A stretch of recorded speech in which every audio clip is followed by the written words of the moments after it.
Ram friends. జనవరి 22న భారతదేశం మొత్తం దీపావళిని జరుపుకుంటుంది. ఎందుకంటే ఇది అయోధ్య రామ మందిరం ప్రారంభోత్సవం, ఇంకా బాలరాముడి ప్రాణ ప్రతిష్ఠ జరుగుతున్న రోజు. ఇది ఒక చారిత్రాత్మక ఘట్టం. ఈ ఆలయం యొక్క వైభవం మీకు తెలుసా?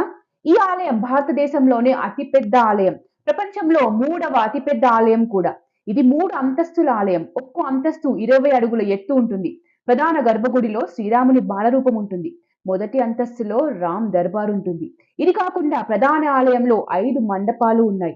అవి నృత్య, రంగ, సభ, ప్రార్థన ఇంకా కీర్తన.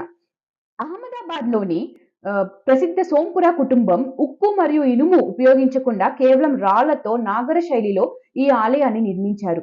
పునాది వేయడానికి గంగోత్రి, హల్దీఘాట్, కేదార్నాథ్, చిత్తోర్గఢ్ ఇంకా బద్రీనాథ్ వంటి దేశంలోని 2527 పవిత్ర స్థలాల నుండి మట్టిని సేకరించారు. ఇంకా 150 కంటే ఎక్కువ నదుల నుండి నీటిని